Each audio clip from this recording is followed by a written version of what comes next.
Welcome back नाज़रीन। गुफ्तगू का सिलसिला हम आगे बढ़ाएंगे। हमारे साथ इस वक्त स्टूडियो में डॉक्टर हसन परवेज़ मौजूद हैं, ऑन्कोलॉजिस्ट हैं। कैंसर के हवाले से हम बात करेंगे कि असल में कैंसर होता क्या है, क्यों बहुत तेज़ी से ये फैलता चला जाता है और फिर उसके सिम्टम्स क्या हैं, कहाँ पर अलार्मिंग सिचुएशंस होती हैं जब डॉक्टर के पास जाना ज़रूरी हो जाता है। क्योंकि हमेशा कैंसर के बारे में एक शिकायत रही है कि वो डायग्नोज जो है वो लेट होता है, जिसकी वजह से उसका ट्रीटमेंट जो है वो मुश्किल से मुश्किल होता चला जाता है। डॉक्टर हसन कैंसर स्पेशलिस्ट हैं, तो उन्हीं से जानेंगे। अस्सलाम वालेकुम डॉक्टर साहब। अस्सलाम वालेकुम जी। क्या हाल चाल है आपके? डॉक्टर साहब बहुत शुक्रिया आपकी तशरीफ़ आवरी के लिए। और जैसे कि मैं अभी जिक्र कर रही थी कि कैंसर ऑन एवरेज अगर देखा जाए तो बहुत तेज़ी से उसका पेशेंट्स के नंबर्स जो हैं वो बढ़ते चले जा रहे हैं। क्या वजह है कि उसको कंट्रोल करने के लिए इलाज भी मौजूद है, बहुत सी रिसर्च भी हो रही है, लेकिन उस तरह से कंट्रोल हो नहीं पा रहा है? आप क्या समझते हैं, क्या वजह है? क्वाइट आप सही कह रही हैं कि इसकी कई वजूहात हैं। नंबर एक तो अब डायग्नोसिस, नंबर ऑफ़ पेशेंट्स भी बढ़ गए हैं, लेकिन डायग्नोसिस भी ईजी और एक्सेप्टेबल हो गया है सोसाइटी में। पहले लोग इतना ज़्यादा सीटी स्कैन, बायोप्सी और इन चीज़ों की तरफ माइल नहीं होते थे। अब कोई गिल्टी है, कोई प्रॉब्लम है, वज़न कम हो रहा है, तो वो फ़ौरन जो है डायग्नोसिस की तरफ उनका एक माइल होता है, जिसमें मीडिया का भी रोल है। आई थिंक एजुकेशन हो गई लोगों की। लेकिन जो आपका पहला एलिमेंट है क्वेश्चन का कि क्यों है, उसकी वजह प्रॉबली डाइट है, पोल्यूशन है, एनवायरमेंटल पोल्यूशन है, और हमारी डाइट ऐसी जिसकी वजह से कैंसर का इंसिडेंस बढ़ रहा है। वो उस चीज़ को कंट्रोल करने के लिए भी तो आई थिंक मीडिया को भी, या जितने भी लोग मेडिकल से रिलेटेड हैं, जितने भी लोग एजुकेशन रखते हैं, उनको भी तो फिर उस हवाले से भी तो किरदार अदा करना होगा कि ये जो रिस्क फैक्टर्स हैं इनको कम किया जा सके। बिल्कुल आपने सही कहा। जैसे आजकल बहुत बात हो रही है कि जो टीके लगाए जाते हैं एनिमल्स को, काउस को, ताकि वो ज़्यादा जो है दूध की प्रोडक्शन बढ़े, उसमें भी ईस्ट्रोजन है और स्टेरॉइड्स हैं, ईस्ट्रोजन्स हैं। जब वो इफेक्ट होता है, जब कोई खातून वो दूध पीते हैं, बच्चे पीते हैं, तो उनके अंदर ज़ाहिर है वही एक्स्ट्रा हार्मोन्स और एक्स्ट्रा स्टेरॉइड्स से उन पे इफेक्ट्स आ रहे हैं। इसी तरह जो पोल्ट्री में फीड इस्तेमाल होती है, चिकन को जो हम देते हैं, जब वो चिकन जल्दी प्रिपेयर किया जाता है, वही एक्स्ट्रा हार्मोन्स जो हैं वो इफेक्टर लेवल पे जाके ब्रेस्ट कैंसर, ओवरीज का कैंसर और एंडोमेट्रियल यूट्रस के कैंसर का सबब बनते हैं। इसी तरह जो कलरिंग मटेरियल है खानों में, जो प्रिजर्वेटिव्स हैं, उनके ऊपर कोई चेक नहीं है।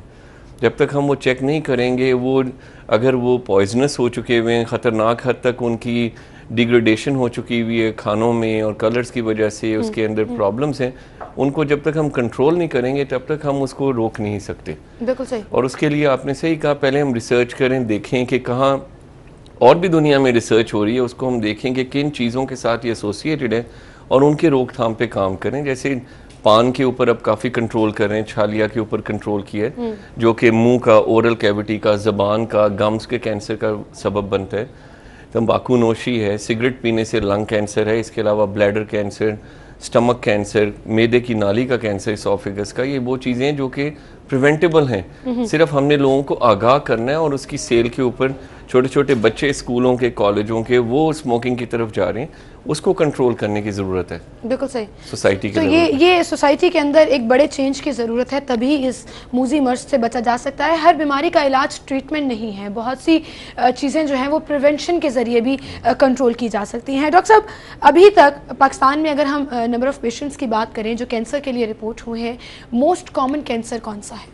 देखिए, मुख्तलिफ इलाकों में मुख्तलिफ कैंसर ज़्यादा कॉमन है। अगर आप लाहौर की बात करती हैं तो यहाँ पे लंग कैंसर, ब्रेस्ट कैंसर और लिम्फोमास, ये तीन सबसे ज़्यादा कॉमन कैंसर्स हैं। औरतों में ब्रेस्ट कैंसर, और औरतों और मर्दों दोनों में ही लंग कैंसर है, आदमियों में ज़्यादा है, औरतों में कम है। ये बहुत कॉमन है। लिम्फोमास हैं उन पेशेंट्स को जो देहाती ओरिजिन के, जिन्होंने जो फसलों में दवाइयाँ छिड़कते हैं का हाथ से काम करते रहे, उनमें भी लिम्फोमास। ये तीन कैंसर्स यहाँ बहुत कॉमन, बहुत ज़्यादा कॉमन है। तो मैं इन्हीं तीन कैंसर्स को आगे लेकर चलूँगी कि इनके हम अगर पर्टिकुलर सिम्टम्स की बात कर लें। और फॉर एग्जांपल सबसे पहले मैं जिक्र करना चाहूँगी ब्रेस्ट कैंसर का, जिसके लिए बहुत अवेयरनेस भी फैलाई जाती है, लेकिन फिर बहुत बड़ी तादाद ख़वातीन की जो है वो इसका शिकार हो जाती है। क्यों होता है ये ब्रेस्ट कैंसर और किस तरीके से इससे बचा जा सकता है? देखें, इसकी एक तो एक्सेसिव, जैसे ईस्ट्रोजन का हमने कहा एक्सपोजर है खाने में, पोल्ट्री में, दूध में, oestrogen that is one of the risk factor है। नंबर 2, जो अर्ली पिकअप और अर्ली डायग्नोसिस है, वो ये कि जैसे किसी खातून को ब्रेस्ट कैंसर को गिल्टी, को फोड़ा, कोई ज़ख़म या निपल की इन्वर्जन, कोई चीज़ महसूस हो फ़ौरन उनको अपने डॉक्टर के साथ, लेडी डॉक्टर या जो उनके फैमिली डॉक्टर हैं उनको दिखाना चाहिए।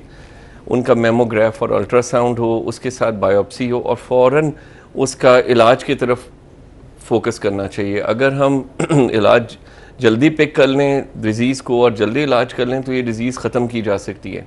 एक दफ़ा ये निकल जाए और फैल जाए, जिसको स्टेज 4 बोलते हैं, तब फिर हम जो मर्ज़ी इलाज कर लें ये श्रिंक ज़रूर हो सकता है, ख़त्म नहीं होता।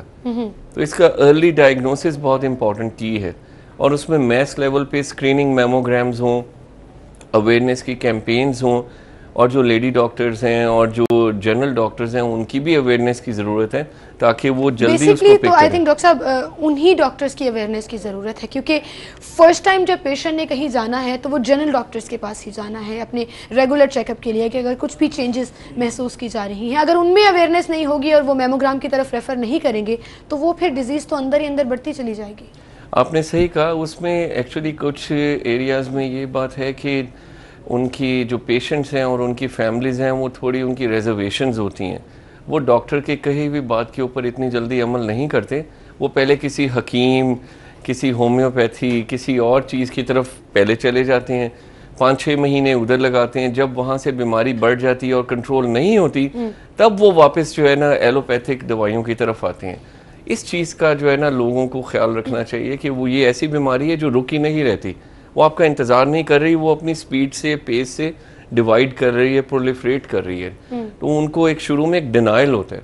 जब उनको बताया जाता है, उनके लेडी डॉक्टर उनको बताती हैं कि ये गिल्टी ख़तरनाक है, बायोप्सी करें, कैंसर लग रहा है, वो एक डिनाइल में आ जाते हैं कि आखिर मैं ही क्यों इस बीमारी में फंस गई हूँ। तो उस डिनाइल फेज के अंदर जो है ना उनको हेल्प की ज़रूरत होती है। बिल्कुल सही। हालांकि लोगों को रियलाइज़ करने की ज़रूरत है कि ये वो बीमारी है जिससे आपकी जान को ख़तरा हो सकता है। बहुत से प्यारे इसी बीमारी की वजह से इस दुनिया से चले जाते हैं। One of my teacher died because of cancer and breast cancer and आज उनकी डेथ एनिवर्सरी भी है। सो कितना डिफ़िकल्ट होता है फैमिली के लिए इस चीज़ को एक्सेप्ट करना। I have seen it a lot. हमारे इर्द गिर्द बहुत से लोग जो इस बीमारी का शिकार होते हैं, लेकिन वही बात कि या तो डिनाइल में चले जाते हैं या डायग्नोज इतना लेट होता है कि उसको कंट्रोल नहीं कर पाया जाता।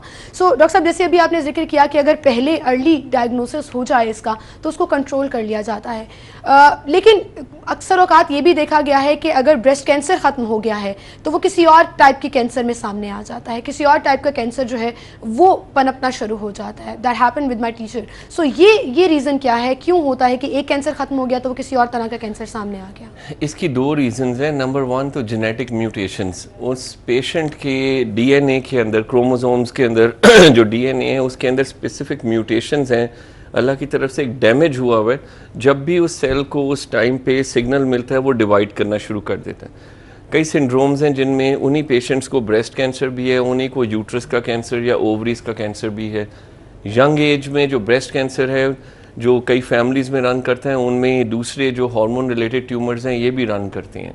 और उन्हीं फैमिलीज़ के जो मर्द हजरात हैं उनके अंदर pancreatic cancer, prostate cancer, stomach cancer भी है। तो वो कई फैमिलीज़ होती हैं जिनके अंदर हाई रिस्क जीन्स हैं, जैसे ब्रेका जीन कहते हैं, ब्रेका 1, ब्रेका 2, ब्रेस्ट कैंसर एसोसिएटेड जीन 1 और 2। जिन फैमिलीज़ में उनमें आप ब्रेस्ट कैंसर कंट्रोल कर लें तो उसी पेशेंट के अंदर या उनके सिबलिंग्स में, बहन भाइयों में यूट्राइन और दूसरे ट्यूमर्स आ जाते हैं। तो दूसरी बात आपने की वो ये कि जो दवाइयाँ हम कैंसर के लिए यूज़ करते हैं जिसे कीमोथेरेपी कहते हैं, कभी कभार वो अंदर जाके सेल्स के अंदर ऐसे चेंजेस ले आते हैं कि कुछ सालों के बाद वो जो बोन मैरो के अंदर सेल्स हैं वो लुकीमिया कर सकते हैं। तो वो भी एक सेकेंडरी कॉम्प्लिकेशन है इसी बीमारी या इलाज की। तो उन पेशेंट्स को अपने डॉक्टर के साथ रब्ता रखना होता है, फॉलो अप रखना होता है, ताकि वो जो डॉक्टर हैं वो ट्रेंड हैं, वो देखते हैं कि आया इन दवाइयों की वजह से कोई और प्रॉब्लम तो नहीं आ रही, कोई और प्रॉब्लम तो क्रिएट नहीं हो रही। ये इंपॉर्टेंट एक बिल्कुल सही कहा आपने। अच्छा, अभी जैसे आपने जिक्र किया कि ये जेनेटिक्स डिज़ीज़ भी है कि जेनेटिक्स के अंदर भी कहीं ना कहीं कुछ फ्लॉ आ रहा होता है जिसकी वजह से ये डिज़ीज़ सामने आ जाती है। तो अगर किसी एक ख़ानदान के एक शख्स को कैंसर है तो क्या बाकी लोगों की स्क्रीनिंग ज़रूरी नहीं हो जाती, और कितने टाइम के बाद वो स्क्रीनिंग होती रहनी चाहिए? देखिए, इसमें बाहर के ममालिक में बहुत रिसर्च हुई है। एक होती है एज अप्रोप्रिएट कैंसर स्क्रीनिंग, जैसे 50 इयर्स के एज के इंडिविजुअल में मर्द में कोलन कैंसर और प्रोस्टेट कैंसर की स्क्रीनिंग मस्ट है। ख़वातीन में यंग एज में ब्रेस्ट कैंसर की स्क्रीनिंग इंपॉर्टेंट है। और ओवरीज का कैंसर जो है, जो उसकी जनरली कोई स्क्रीनिंग नहीं है, उसमें यही है कि अगर पेट में पानी बढ़ रहा है तो फिर वो अल्ट्रासाउंड या सीटी स्कैन करके, या ब्लड में कुछ ऐसे टेस्ट हैं जो किए जा सकती हैं, CA-125 जैसे हैं। इम्पॉर्टेंट बात यह है कि मरीज़ जो है ना, जिसको कोई शक पड़ रहा है या कोई चीज़ है, वो अपने डॉक्टर से ज़रूर रुजू करें। अगर हम मैथ लेवल पे एजुकेट भी करें तब भी अल्टीमेटली पेशेंट को एक डिसीजन लेना होता है कि मैं जाऊं और जो कैंसर स्पेशलिस्ट है उसके साथ रब्ता करूं। ऐसी चीज़ों में बेहतर यही है कि जैसे एक दिल का हॉस्पिटल है यहाँ साथ, इसी तरह कैंसर का भी कोई बड़े हॉस्पिटल्स बने हों, जैसे पंजाब इंस्टीट्यूट ऑफ कार्डियोलॉजी है, मुख्तलिफ शहरों में इंस्टीट्यूट्स हैं। इसी तरह ऑन्कोलॉजी के लिए भी, कैंसर के लिए भी हमें कौमी लेवल पे, नेशनल लेवल पे बड़े बड़े इंस्टीट्यूट्स बनाने पड़ेंगे और बनाने चाहिए, ताकि लोगों में अवेयरनेस भी हो और एक आम आदमी जिसकी इतनी जेब नहीं है, सकत नहीं है, वो भी वहाँ जाके अपना इलाज डायग्नोसिस करा सके। नो डाउट एक्सपेंसिव ट्रीटमेंट होता है और एक आम आदमी के लिए मुश्किल हो जाता है उसके साथ कॉप अप करना। डॉक्टर साहब, जैसे अभी हम बात कर रहे थे कि इस सिम्टम्स को अगर अर्ली कैच कर लिया जाए तो इलाज मुमकिन भी है और बेहतर क्वालिटी ऑफ लाइफ जो है वो ख़राब नहीं होती है। तो जैसे अभी बहुत से वेग सिम्टम्स भी होते हैं कुछ कैंसर्स के, जहाँ अभी आपने वज़न कम होने की बात की, या कुछ ऐसे सिम्टम्स होते हैं जो किसी और डिजीज़ में भी हो सकते हैं कि बहुत ऑब्वियस नहीं होते।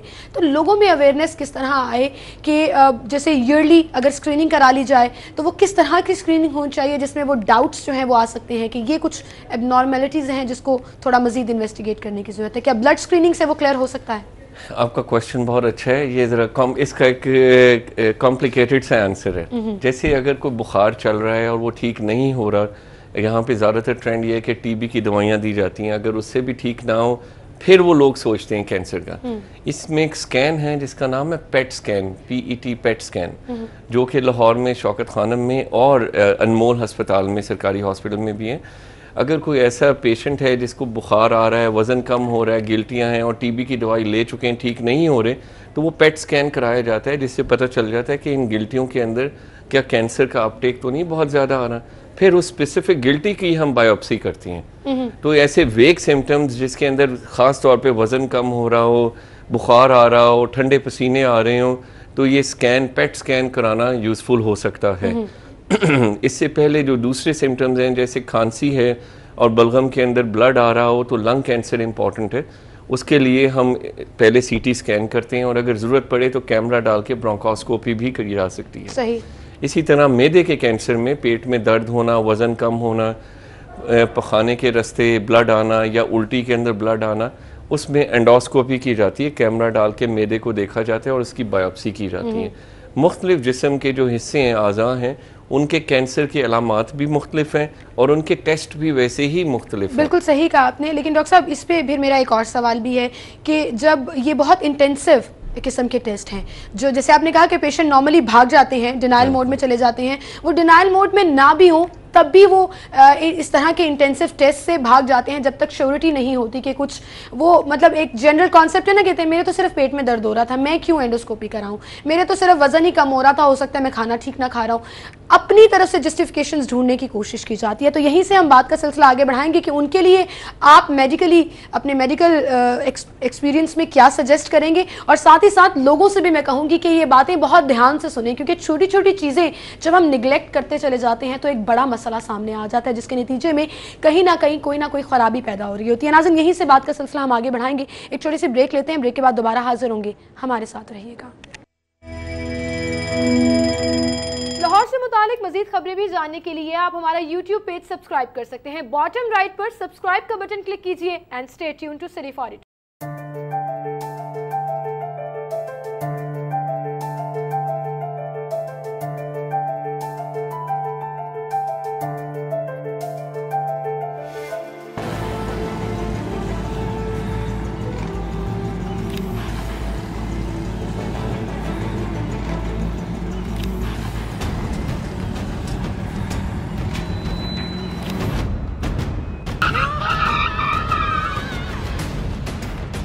ये कोई खेलने की जगह है, क्यों अपनी जान खतरे में डाल रहे हो?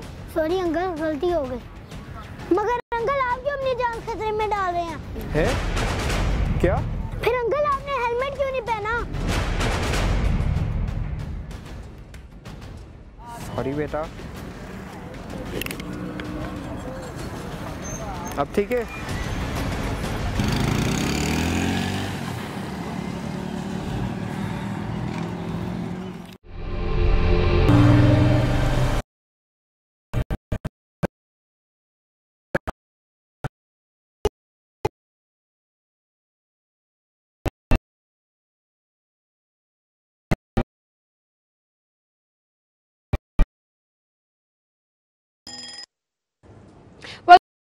तक नाज़रीन गुफ्तगू का सिलसिला हम आगे बढ़ाएंगे, लेकिन उससे पहले आपको एक अहम खबर देंगे और आपको बताएंगे आहत खान चीमा के अहले खाना का गिरफ्तारी को हाईकोर्ट में चैलेंज करने का फैसला। आपको बताते चलें आहत चीमा के अहले खाना ने वकला के साथ मुशावरत शुरू कर दी है। आपको बताते चलें कि कल नैब की जानिब से आहत खान चीमा को गिरफ्तार किया गया और अब अहले खाना की जानिब से उनकी गिरफ्तारी को लाहौर हाईकोर्ट में चैलेंज करने का फैसला किया गया है।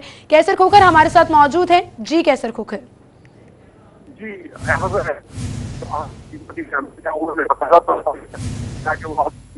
गिरफ्तारी है वो न्याय में हाईकोर्ट में चैलेंज करेंगे, क्योंकि उनका कहना है कि जो गिरफ्तारी हुई है इसमें कानूनी तकाज़े पूरे नहीं किए गए। इस हवाले से डीएमजी अफसरान ने भी उससे मुशावरत किया है और डीएमजी अफसरान ने उनकी फैमिली को कहा है कि उनकी फैमिली की तरफ से रिट पिटीशन दायर कर दी जाए जिसमें आहत खान चीमा की गिरफ्तारी को चैलेंज किया जाए। और इस हवाले से तमाम डीएमजी अफसर और उनकी फैमिली जो है वो एक पेज पर मुतहद हैं और इस हवाले से उन्होंने बाकायदा तौर पर यह फैसला किया है कि रिट पिटीशन दायर की जाए जिसमें गिरफ्तारी को चैलेंज किया जाएगा।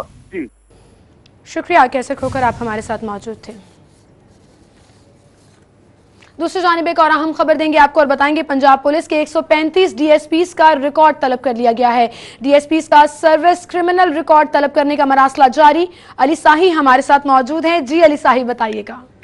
जी बिल्कुल, ये आईजी पंजाब की जानब से पंजाब भर में 135 डीएसपी को जो तरक्की के लिए जो है तमाम का रिकॉर्ड तलब किया गया है। आपको ये बताते चलें कि ये डिपार्टमेंटल प्रमोशन बोर्ड का अजलास जो है वो जल्द मुतवक्किल है। इसी हवाले से आईजी पंजाब की जानब से पंजाब भर के आरटीओ और सीसीपी लाहौर समेत तमाम से रिकॉर्ड तलब किया गया है। इन तमाम के नाम तरक्की के लिए ज़ेरे गौर आएंगे और जिनके डॉक्यूमेंट्स मुकम्मल होंगे, एसीआर मुकम्मल होंगी, रिपोर्ट ठीक होंगी, उनको एसपी के अहदे पर तरक्की दी जाएगी। 3 माह कबल भी जो है वो आईजी पंजाब की जानब से डिपार्टमेंटल प्रमोशन बोर्ड का इजलास 3 माह बाद दोबारा जो है वो डीएसपी की प्रमोशन का इजलास बुलाया जाएगा। जी बहुत शुक्रिया अली साही, आप हमारे साथ मौजूद थे। गुफ्तगू का सिलसिला हम आगे बढ़ाएंगे। कैंसर स्पेशल हम प्रोग्राम कर रहे हैं। डॉक्टर हसन परवेज़ हमारे साथ स्टूडियो में मौजूद हैं। डॉक्टर ब्रेक पर जाने से पहले हम इंटेंसिव टेस्ट की बात कर रहे थे जिससे अर्ली डायग्नोसिस हो सकता है कैंसर का, लेकिन पेशेंट्स में किस तरह वो अवेयरनेस आए कि वो इस तरह के जो लाइट मूड सिम्टम्स भी होते हैं उनको भी सीरियसली लें। देखिए उसमें ये जो एक पॉइंट है वो पेशेंट एजुकेशन का है।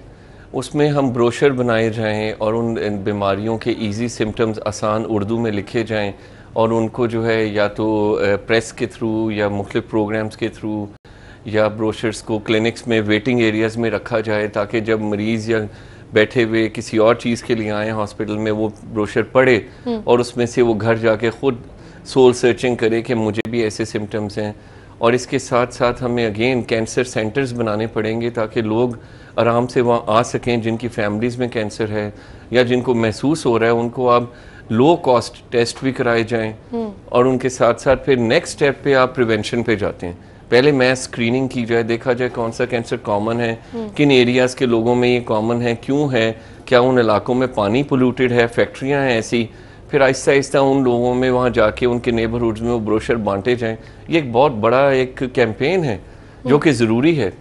हमारे मुल्क में इन चीज़ों का फुकदान है। बिल्कुल सही, बिल्कुल सही। लाहौर में आपने 3 कैंसर्स की बात की, एक तो ब्रेस्ट कैंसर, दूसरा लंग्स कैंसर की बात की। लंग्स कैंसर के क्या सिम्टम्स हैं और रिस्क फैक्टर्स क्या क्या हैं?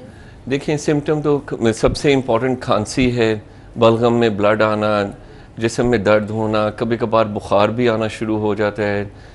जो इसकी वजह है उसमें ज़्यादातर एनवायरमेंटल फैक्टर्स हैं। एक तो स्मोकिंग है जो हम देख रहे हैं, पान स्मोकिंग, लेकिन एक गैस रेड ऑन गैस है जो कि सीवरेज के एरियाज़ में बेसमेंट्स में होती है, उसके साथ भी एफिलिएटेड है।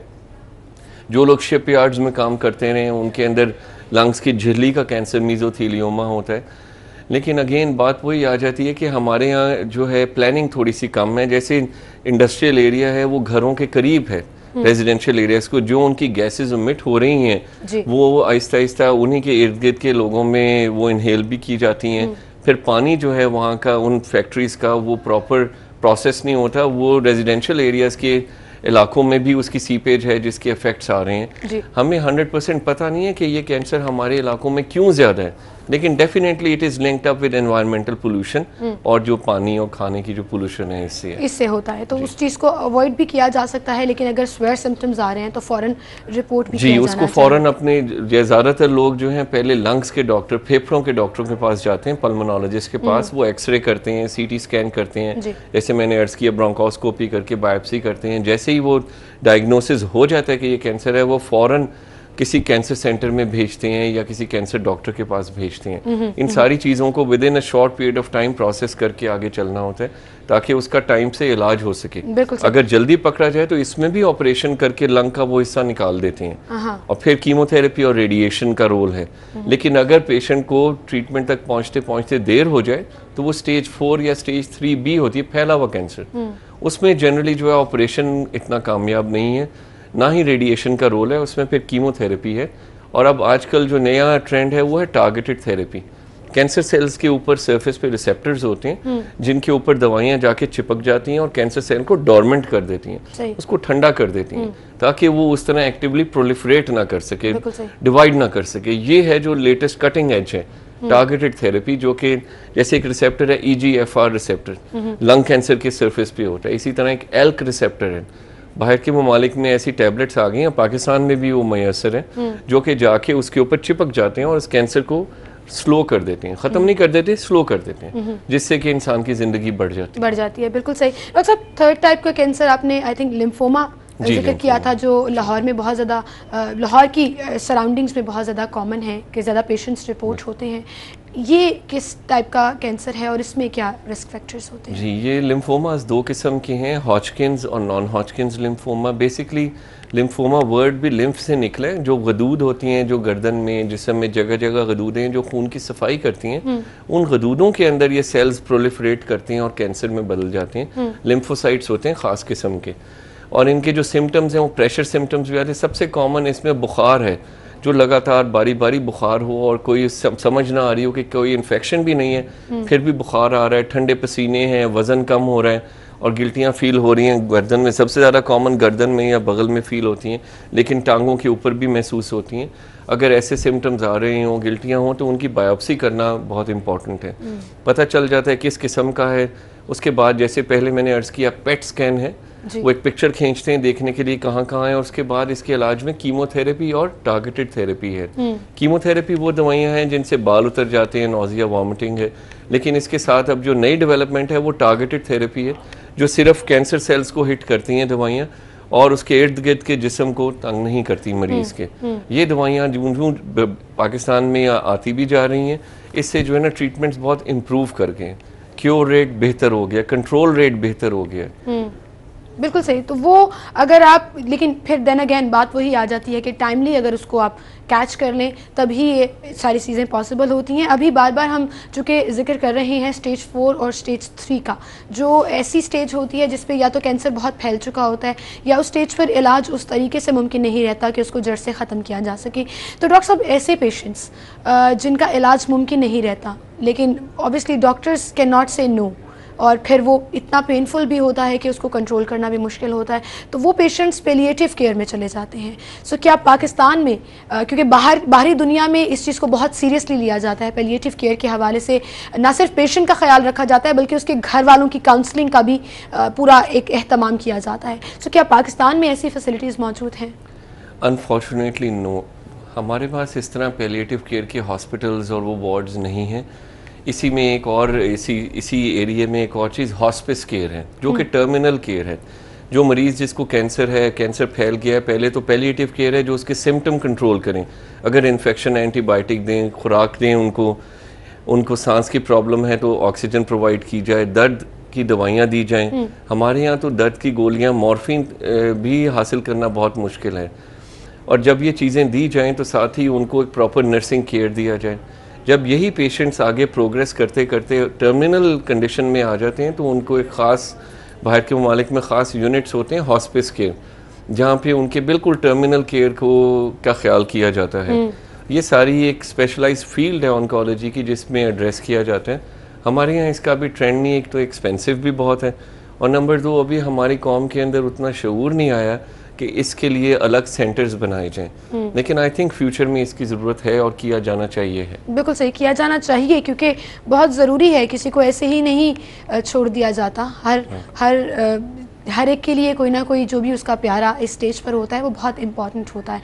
तो आई थिंक महकमा सेहत को भी इस हवाले से सोचना होगा और डॉक्टर्स को आवाज़ बुलंद करनी होगी कि कितनी ज़रूरी है पैलिएटिव केयर जो अब पाकिस्तान में भी इंट्रोड्यूस हो जानी चाहिए। लेकिन अभी भी ऑन स्मॉलर लेवल ये मौजूद है। शौकत खानम हॉस्पिटल में इसका बाकायदा एक सेक्शन है जो उन्होंने डेडिकेट किया गया है, लेकिन इसी तरह से बाकी हॉस्पिटल्स को भी आई थिंक जो कैंसर को ट्रीट करते हैं इस हवाले से सोचना चाहिए। डॉक्टर साहब, यहीं से हम बात का सिलसिला आगे बढ़ाएंगे। दूसरी जानिब नाज़रीन आपको बताएंगे लाहौर बार के अहदेदारान इस वक्त मीडिया से गुफ्तगू कर रहे हैं।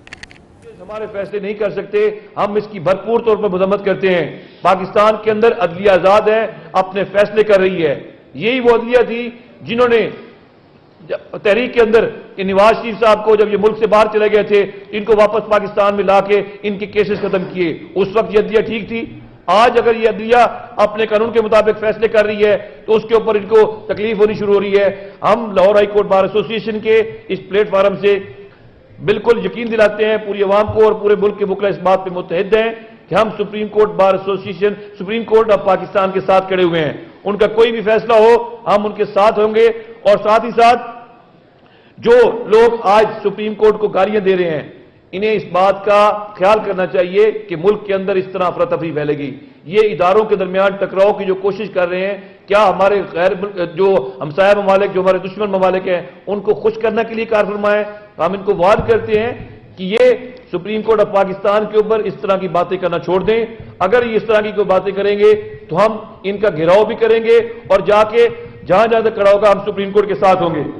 जो प्राइम मिनिस्टर ऑफ पाकिस्तान ने पार्लियामेंट के अंदर कहा है कि हम जजेस को उनकी लिमिट्स में ले आएंगे, तो मैं कहता हूं ये ऐसी बातें आर्टिकल 6 के जुमरे में आती हैं। ये प्राइम मिनिस्टर के ऊपर भी कार्रवाई हो सकती है कि वो किस तरीके से जजेस के ऊपर बात कर रहे हैं और अपने मेंबरान पार्लियामेंट के जरिए उनको उनकी इज्जत नफ्स को नुकसान पहुंचाया जा रहा है। जो इसके बाद कल जो फैसला आया है जिसके अंदर सुप्रीम कोर्ट ऑफ पाकिस्तान ने डिसाइड किया है कि एक नाअहल शख्स जो मेंबर पार्लियामेंट नहीं बन सकता है वो किस तरह से पार्लियामेंटेरियन का हेड बन सकता है, उसको हम बड़ी कदर की निगाह से देखते हैं कि इसके अंदर मुल्क के अंदर जो अफरा तफरी का रुझान पैदा करने की कोशिश की जा रही थी कि जो एक नाअहल बंदा हो वो पार्टी का लीडर बन जाए, हम इस फैसले को भी कदर की निगाह से देखते हैं। इंडिया इस वक्त आबी जारहियत के जरिए हमारे सरहदों के ऊपर हमारे मुल्क के अंदर दहशतगर्दी करने की कोशिश कर रहा है और हमारे ये जो हुक्मरान बैठे हुए हैं ये अदारों को टकराने के लिए किसी साजिश कर रहे हैं। तो हम इनको वार्न करते हैं कि मुल्क के अंदर अफरा तफरी की सूरत हाल ना पैदा की जाए और इदारों का एहतराम किया जाए। साथ ही साथ कल एक DGLDA को यहां अरेस्ट किया गया है उसके ऊपर कि उसने यहां 200 अरब की करप्शन की है, उसके अंदर मियां शहबाज शरीफ साहब इन्वॉल्व हैं या बाकी लोग उसमें इन्वॉल्व हैं। तो उसके बाद जो आगे से रिएक्शन आ रही है। जी नाज़रीन, लाहौर बार के अहदेदारान मीडिया से गुफ्तगू कर रहे हैं जो कि आप मुलाहिजा कर रहे थे। गुफ्तगू का सिलसिला हम आगे बढ़ाएंगे। डॉक्टर हसन परवेज ऑन्कोलॉजिस्ट हमारे साथ मौजूद हैं स्टूडियो में।